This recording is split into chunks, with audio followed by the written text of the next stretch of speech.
여러분 안녕하세요. 현대시 보조자료 해설을 시작하도록 하겠습니다. 자, 오늘의 작품은 백석 시인의 작품인데요. 이 백석이라는 작가는 굉장히 유명한 일제강점기 시인으로 몇 가지 특성이 있습니다. 우선 백석 시인은 공동체에 관한 시를 굉장히 많이 썼어요. 공동체의 중요성과 공동체의 가치에 대한 얘기를 많이 했고요. 그리고 어떤 가족적인 유대에 관한 내용도 많이 다뤘습니다.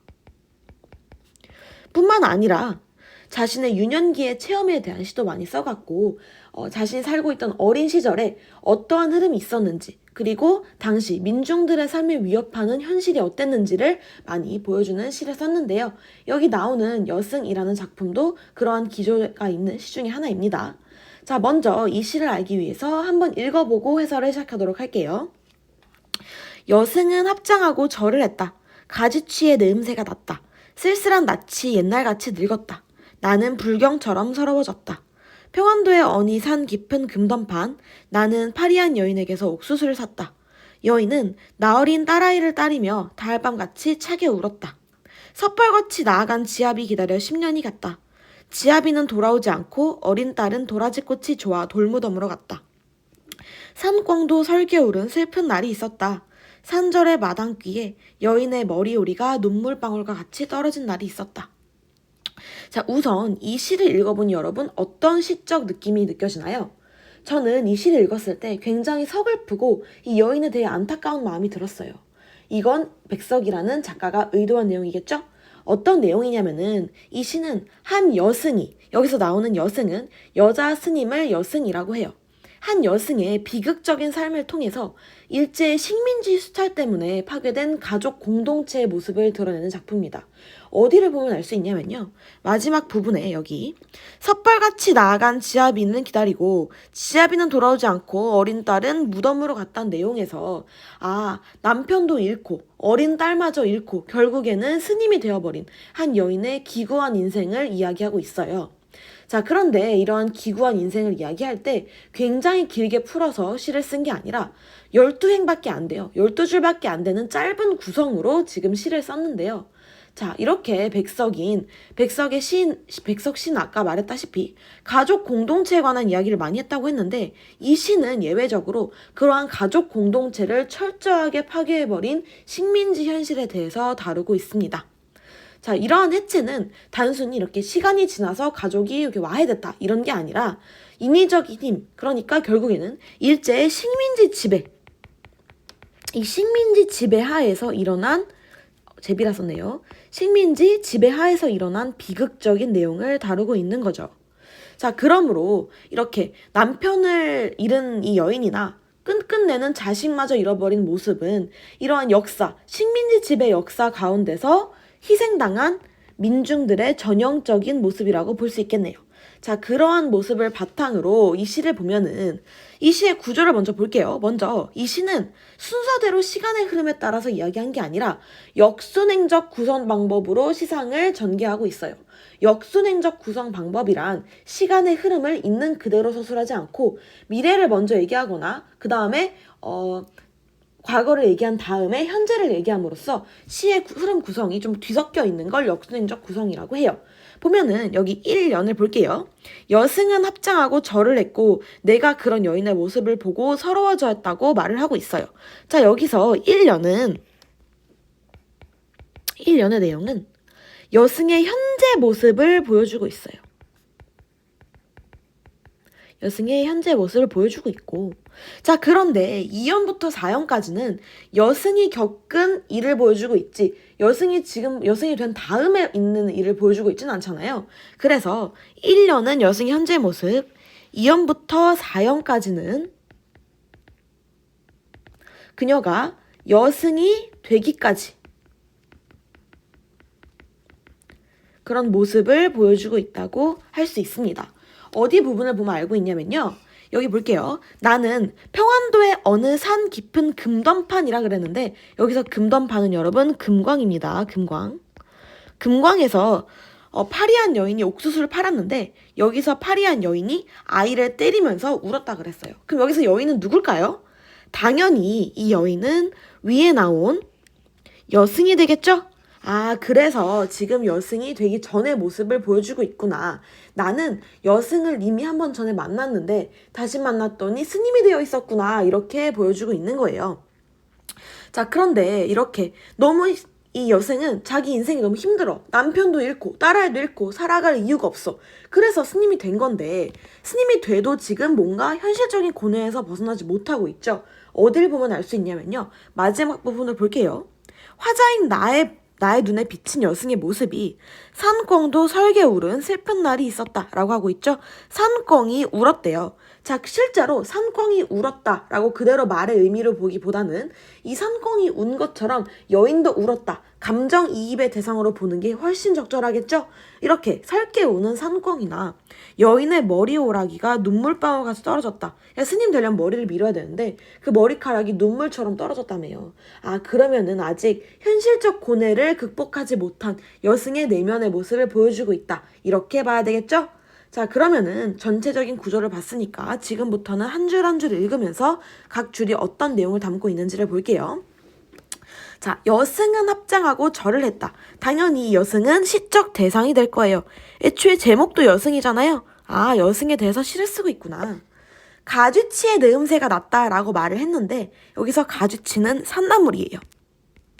가쥐치는 산나물인데 산나물에 냄새가 났다라고 표현한 거는 아, 이 여자가 속세를 떠난 지 오래됐구나. 산생활을 오래 했구나. 이렇게를 할 수 있겠죠? 여기서 내음새가 났다는 거는 여러분 당연히 알다시피 후각적 심상에 해당합니다. 그러니까 결국 후각적인 심상을 통해서 아, 여인이 속세를 떠났구나. 탈속적이라고 말을 해요. 탈속적인 모습을 보여주고 있다라고 할 수 있겠네요. 여기는 속세를 벗어난 모습을 보여주고 있습니다.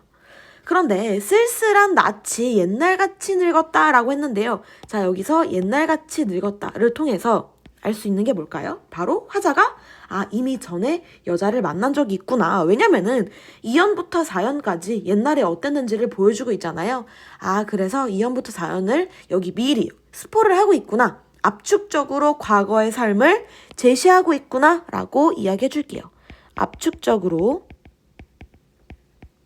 과거의 삶을 보여주고 있습니다.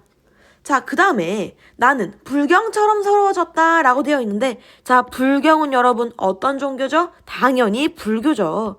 아, 종교에 지금 여인이 귀의를 한 거예요. 그러니까 너무 힘드니까 내 삶이 힘들어서 이걸 극복하기 위해서 불교에 몸을 담은 거죠. 아, 그래서 나도 그러한 여인의 모습을 보면서 서러워졌대요.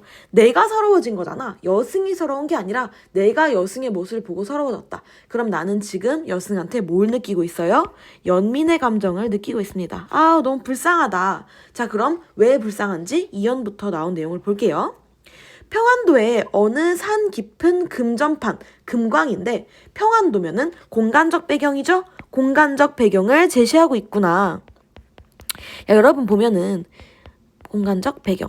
시에 문제가 나올 때 이 시는 공간적 배경을 제시함으로써 어떠한 배경을 보여줌으로 감정을 심화시키고 있다. 이러한 보기가 굉장히 많이 나와요.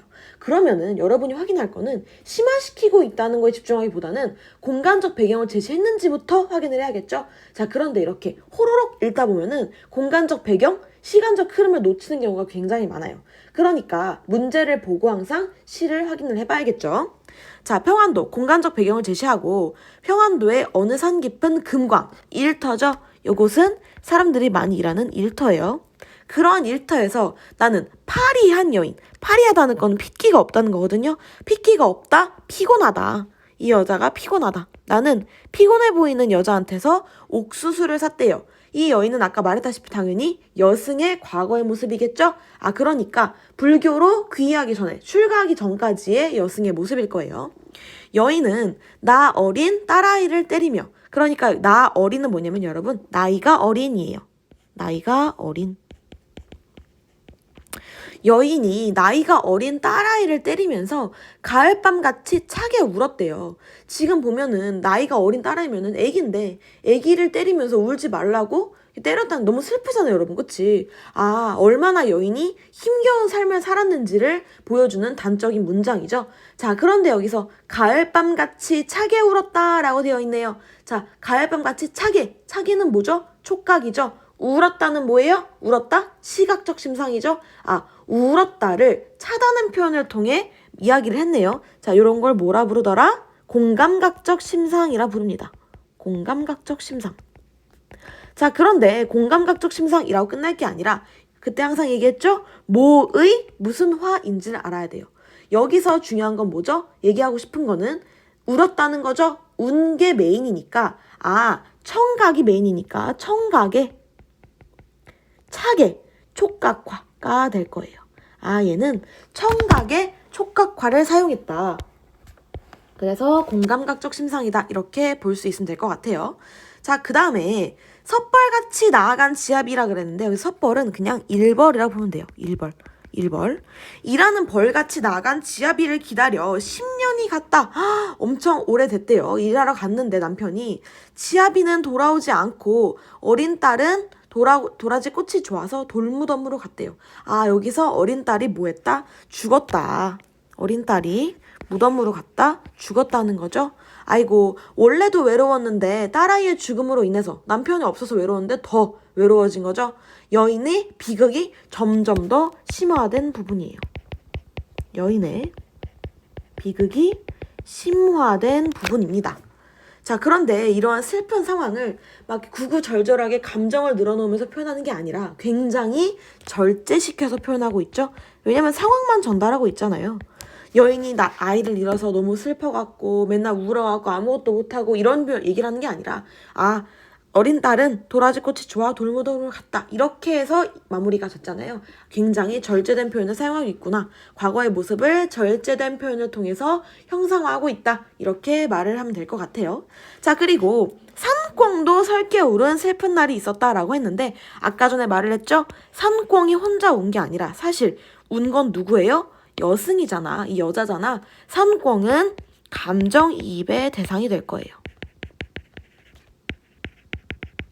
자, 산꿩은 감정이입의 대상이 될 거고 여인의 슬픔이 형상화된 새가 되겠죠. 자, 그 다음에 산절의 마당귀에 여인의 머리오리가 눈물방울과 같이 떨어졌대요. 그러니까 눈물방울과 같이 머리가 떨어졌다는 거는 여승이 되던 날이죠.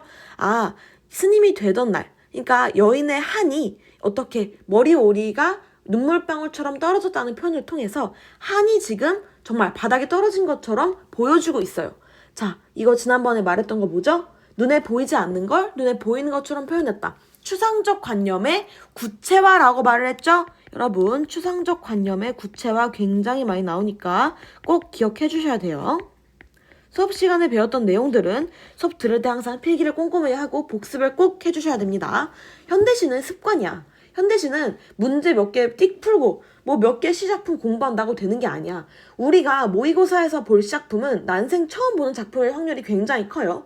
백석시? 백석시는 알겠어. 그런데 백석시는 한 번도 들어보지 못한 시가 나올 수도 있단 말이지. 그러니까 항상 우리는 시를 접하는 방법을 공부하는 거지 시 자체를 공부하겠다 이런 마음가짐으로 시를 보면 안 돼요. 자, 어쨌든 머리오리가 눈물방울 떨어졌다. 추상적 관념의 구체화가 됐고요. 여인이 갖고 있는 한이 형상화된 부분에 해당이 됩니다. 여인이 가지고 있는 한. 남편도 오지 않고 어린 딸도 죽어버리고 한이 맺힌 이 여인이 그게 형상화시켜서 보여준 게 머리오리가 눈물방울처럼 떨어졌다라고 표현을 한 거예요. 자, 이렇게 해서 시 한 편이 끝났는데요. 일단은 이 시가 여승이 된 한 여인의 비극적인 삶을 담고 있고 그리고 식민지 지배하에 희생당할 수밖에 없었던 민중의 삶을 보여주는 걸 꼭 기억해 줬으면 좋겠어요. 그리고 또 가족 공동체가 붕괴됐다. 가족 공동체의 붕괴. 그리고 거기에서 딸리는 여인의 비극적인 삶 꼭 기억해주고 복습해주고 그 다음에 제가 여러분 이거 수업 듣기 전에 문제 먼저 풀라고 했죠? 지금 먼저 수업부터 듣는 사람 문제 빨리 푸세요. 문제 먼저 풀고 난 다음에 들어야 되는 거예요. 자, 수고하셨습니다.